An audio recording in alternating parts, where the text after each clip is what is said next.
Selamat datang di Liputan 7 Manajemen Sumber Daya Manusia. Pada kesempatan kali ini, saya Muammar Haq Al-Badri, Sarjana Ilmu Pemerintahan. Nomor Stanbook 23.10903013. Program Magister Manajemen. Di bawah bimbingan langsung dosen pengampuh Ibu Dr. Herni Dahai. Kone, Sarjana Ilmu Sosial, Magister Manajemen.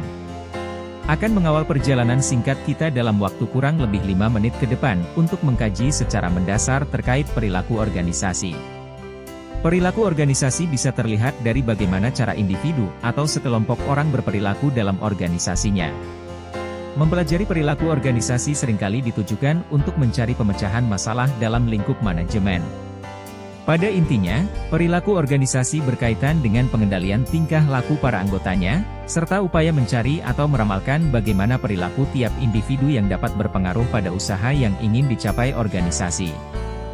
Perilaku organisasi adalah suatu bidang terapan yang mempelajari tingkah laku atau perilaku manusia dalam organisasi, mulai dari kapasitasnya sebagai individu atau anggota kelompok, hingga hubungan yang relevan dengan organisasi.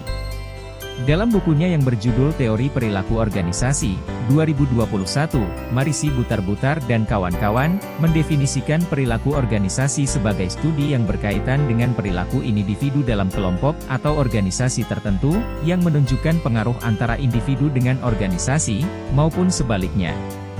Sederhananya, perilaku organisasi merupakan ilmu yang mengkaji bagaimana perilaku dan hubungan para anggota organisasi, sebagai upaya mencapai tujuan yang diinginkan. Tujuan mempelajari perilaku organisasi dikutip dari buku Perilaku Organisasi, 2020, karya Sukarman Purba, dan kawan-kawan.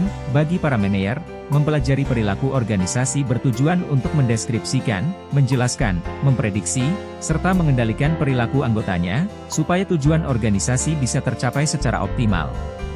MC Shane dan Glenow menjelaskan 3 tujuan mempelajari perilaku organisasi, sebagai berikut. Agar bisa memahami serta menjelaskan berbagai kejadian yang terjadi dalam organisasi. Mempelajari perilaku organisasi mempermudah pengembangan cara berpikir tentang kejadian dalam lingkungan organisasi serta meramal hal apa yang akan terjadi. Agar bisa meramal dan menjelaskan kejadian yang terjadi dalam organisasi, apabila sejumlah kejadian ditemui terjadi secara berulang, perlu dilakukan identifikasi kekuatan serta kelemahan yang menjadi penyebab mengapa kejadian tersebut terus berulang. Dengan proses identifikasi, lingkungan organisasi akan menjadi lebih stabil. Mempelajari perilaku organisasi guna mengendalikan perilaku dalam organisasi. Jika manajer atau pimpinan bisa memahami serta menjelaskan dengan cermat berbagai perilaku yang terjadi dalam organisasi, maka pihak pengambil keputusan bisa memutuskan dan menciptakan perilaku yang diinginkan, serta mengurangi perilaku yang ingin dihindari.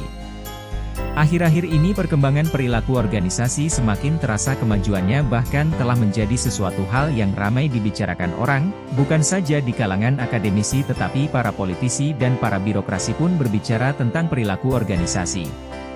Ini disadari karena di samping perilaku organisasi ini mudah dipahami, juga persoalan-persoalan organisasi yang cenderung semakin ruwet.